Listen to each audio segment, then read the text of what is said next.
โลสบายดีสวัสดีครับแล้วขอต้อนรับทุกคนเข้าสู่ซองบาบักล่วงสำหรับทีนี้นะกูเองก็มาอยู่ส่วนมักโหมเนาะซึ่งว่าทุกคนเห็นเนาะทางล่างของกูก็ถือว่าเป็นช่วงที่เป็นกำลังจะอ่าผลิตมักโหมหรือว่าแตงโมนะครับผมซึ่งทั้งหมดเนี่ยเนื้อที่ทั้งหมดนี้บอกเลยว่าเป็นส่วนมักโหมที่กูได้มาเบิ่งซื่อๆเนาะแต่เป็นของตัวเองเป็นของกูเนาะอย่าเข้าใจผิดการสำหรับทีนี้ก็พาไอ้ธันวาเนาะพาธันวาฮัลโหลสบายดีเย้ได้พาธันวาเนาะกลับมาเยี่ยมยามบ้านเกิดเมืองนอนของตัวเองเนาะก็บอนจุดที่กูดยางวันนี้ก็เป็นจุดที่ว่านอนสมัยที่กูดตัวย่ำน้อยเนาะก็เคยผ่านประสบการณ์ในการห้าปูห้าปลากินอยู่ตามทุ่งนาเนาะพอตอนย่ำน้อยนังจื้อได้ก็คือมาโลเพื่อมาเลาะจกห้าตัวปูเนาะจกห้าตัวปูเพื่อเอาปูไปเฮ็ดเป็นน้ำปูแต่บุหัวที่ไทยนี่เอาไปเฮ็ดกันหรือบ่เนาะคือคนลาวเขาจะจกเอาปูแล้วก็ไปเฮ็ดน้ำปูไปต้มนะใส่กับพวกตำมะฮงนี่ต่างๆเนาะซึ่งว่านี่ก็เป็นชุดที่ว่าแหล่งทำมาหากินของกูนะใช่ไหมนะเนาะก็พาให้กูได้ย่างมาเลาะเบิ่งก็เพื่อคิดเห็นภาพความทรงจำตอนสมัยน้อยๆเนาะก็เขาก็ได้ผ่านทงนาผ่านในอย่างนี้เนาะก็เป็นเรื่องราวดีๆเนาะตอนสมัยน้อยก็ตามภาษาเนาะเด็กน้อยชนบทเนาะเด็กน้อยคุดกระยูเที่ยวนอกเมืองแน่คันจะมาก็อยู่แถวบ้านนอกเนาะกับบ่ได้อยู่ในเมืองเนาะส่วนสมัยตอนยังน้อยที่อยู่เนาะก็อยู่นอกเมืองก็ต้องอาศัยหากินแบบสีเนาะหลังจากเลยคงเห็นหรือว่าวันเสาร์วันอาทิตย์อย่างนี้นะมื้อนี้ก็มามีโอกาสมายามบ้านมายามพ่อแม่เนาะก่อนปีใหม่ฟ้าใหม่แล้วก็ได้นำพาโนบ่เฮ็ดธันวาโนบ่เฮ็ดบ่เตะมันจะลงไปลุมนี่เพิ่นจะหายให้ก่อเพิ่นปิดไปทึกเดี๋ยวมันจะไปทึกอันน่ะเนี่ยโนบ่เฮ็ดมันจะไปทึกต้นอันมักโมเพิ่นบ่เฮ็ดเพิ่นจะหายให้เห็นบ่เพิ่นอยู่พุ่นเพิ่นจะเว้าให้เนาะอันนี้ก็เป็นบรรดาต้นมักโมไปย่างไปโอเคก็มื้อนี้เนาะก็ถือว่ากูเองก็ได้พาธันวามายาม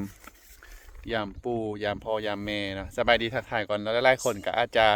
สบายดีหลายๆคนก็อาจจะถามว่าตอนนี้ไอ้วาเป็นอะไรแข็งๆบ่ไอ้วาแข็งๆเบ่งกรามให้เพิ่นเบิ่งก่อนโศกกรามก่อนโศกกราม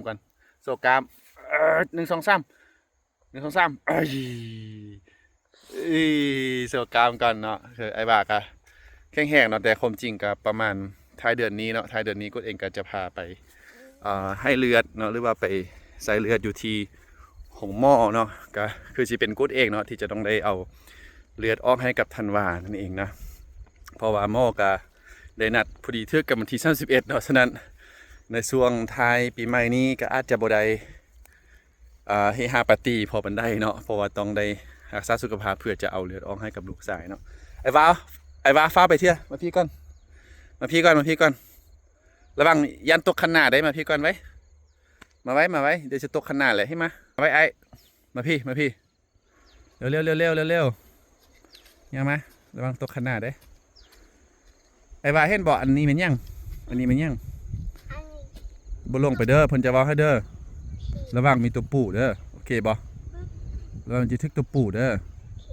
ปูนิบตีนเด้อมืออย่าชุดจกก้นเอาออกตัวปูตัวใส่ปูอ่ะตัวปูบ่มีแล้วมันบ่มีน้ำเด้มันบ่มีน้ำมันก็บ่มีตัวปูฉะนั้นแล้วเนาะก็หมายความว่าไงเทื่อนี้เนาะที่ว่าคุดมากะได้มาย่างเลาะเบิ่งบนนี้ก็เป็นจุดที่ว่าบ่ลงไปลูกตอนสมัยยามน้อยเนี่ยโอ้ยบอกเลยว่าโลนี่แหละทุกคนเนาะคือบริเวณเขตนาเนาะเขตนาที่กุ้นมาย่างเลาะตามที่นี่แหละแล้วก็อยู่จุดนั้นก็จะมีห้วยเนาะมีห้วยหรือว่าเป็นบ่อน้ำที่เฮาหาปลาอุ้ยก็เห็นเนาะบรรยากาศตอนยามน้อยก็มาแล่นเลาะตรงไหนแหละแต่ว่าช่วงนี้หลังจากเพิ่นเก็บกูหรือว่าเพิ่นเก็บเกี่ยวข้าวแล้วคนก็ไม่เฮ็ดเป็นสวนมังโมโอเคไปย่างไปอยากให้กลับบ้านละเป็นอยู่บนล่างเหือนห้องกูดนั่นเองเนาะก็เหือนกูดก็จะอยู่หั่นเดี๋ยวกูจะพาทุกท่านเนาะทุกคนย่างเข้าไปเบิ่งเนาะก็จะเป็นเหือนกูดที่กูดอยู่เป็นเหือนที่อยู่ปัจจุบันก็จะมีแต่พ่อแม่แล้วก็อ้ายแล้วก็เอื้อยไผหรือว่าพี่สะใภ้นะครับผมที่อยู่นำกันเนาะประมาณ 4-5 คนเพราะว่ากูดเองก็ต้องไปเฮ็ดเวียกอยู่ที่โรงพยาบาลเนาะก็ดนได้ก็ได้เที่ยวมายามบ้านหรือว่ากลับมา อ่าให้พ่ออีแม่เนาะระวังอึ๊บอึ๊บไปค่อยๆย่างค่อยๆย่างค่อยๆค่อยๆอึ๊บปุ๊บเนี่ยสำหรับจุดนี้ก็จะเป็นจุดน้ำบาดาลเนาะเพราะว่าอยู่ที่บ้านกูต้องไปใช้น้ำบาดาลอยู่เพราะว่าน้ำประปาบ่ทันมาเทื่อก็คือเราจะใช้น้ำบาดาลในการต่อไปใช้อยู่ที่เหือนเนาะอันนี้ก็จะเป็นล่างบานกูดเนาะล่างบานซึ่งว่าที่เห็นนี่ก็จะเป็นคอกไก่หรือว่าแต่ก่อนนี้จะเลี้ยงหมูเนาะเป็นคอกหมู เพราะว่าตอนยังน้อยๆนี่กูเองก็ได้เลี้ยงหมูเนาะเคยเป็นเด็กเลี้ยงหมูมาก่อน ก็เลี้ยงหมูเลี้ยงยังอยู่เหือนนี่แหละเนาะน้ำพ่อน้ำแม่แล้วก็เลี้ยงเป็ดเลี้ยงไก่ไปซึ่งอย่างน้อยก็ได้ผ่านแบบวิถีชีวิตแบบง่ายๆเรียบง่ายเนาะอยู่แถวชนบทบ้านเฮาเนาะบรรยากาศเนาะอันนี้บรรยากาศล่างบ้านเห็นโกดเนาะต้นมะฮงนะเดี๋ยวเราจะเข้าไปกันอันนี้ก็จะเป็นองค์น้ำ เดี๋ยวกูจะให้เบิ่งองค์น้ำตืดนี่นะเป็นองค์น้ำเนาะ องค์เก็บน้ำหลังจากที่ปั๊มน้ำบาดาลขึ้นมาเก็บไว้นี่แล้วก็จะปล่อยลงห้องน้ำเนาะเนี่ยก็จะปล่อยลงห้องน้ำเนาะโอเคอันนี้ก็จะส่วนไปอย่างเดียวเลย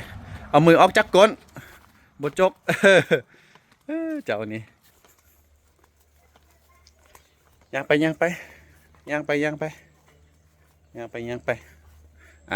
ฮอนแล้วตอนนี้ฮอนเหือนแล้วนี่ฮอนเหือนแล้วเนี่ยก็จะเป็นเหือนก้นเนาะข้างเหือนก็จะเป็นเหือนวิลล่าชั้นเดียวแบบนี้ย่างไปเนี่ยมือนี้กุดกาในใช้รถตัวเองเนาะนี่ตอนนี้พ่อเพิ่งกำลังต้มน้ำเนาะเนี่ยน่าจะต้มน้ำโดยพลังงานจากเครื่องเป็นน้ำมันเครื่องเก่าเนาะเป็นเตาไฟ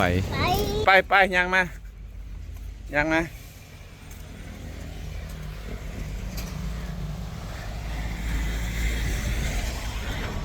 โอเคมาไประหว่างรถยันรถโอเคตอนนี้ก็สำหรับตัวนี้ก็เข้ามาในเงินไปเทียมห้อยแล้วเย่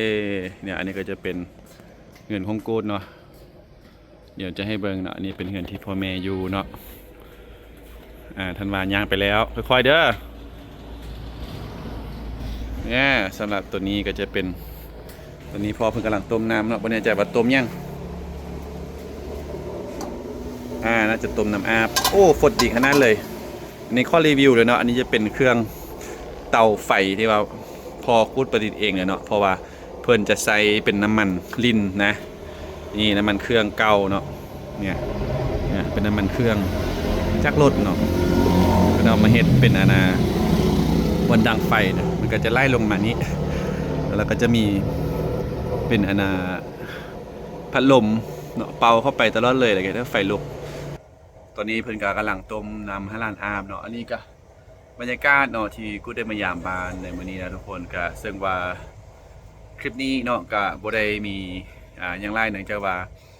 กูเองก็เพียงแต่มาให้ทุกคนได้รู้เนาะว่าบ้านเกิดเมืองนอนกูเป็นอะไรเนาะเฮือนอยู่ของกูแต่ก่อนเป็นอะไรเนาะซึ่งว่าบ้านเกิดเมืองนอนของกูก็จะอยู่อีกตึมบ่นึงหรือว่าอีกตึมอำเภอนึงเนาะจังหวัดนึงอยู่อีกตึมอำเภอนึงก็ว่าแม่นแต่ว่าอยู่ขึ้นกับโรงพยาบาลนั่นเองเนาะโอเคเอาล่ะสำหรับคลิปนี้เนาะที่เราจบเพียงตอนนี้นะขอขอบคุณทุกคนที่แวะเข้ามาติดตามรับชมช่องกูเดอร์แล้วก็ช่วงระยะปีใหม่เขาจะมาฮอนนี่เนาะปีใหม่2026กูเองก็ขออวยพรเนาะให้ทุกคนเนาะจงประสบความสำเร็จในชีวิต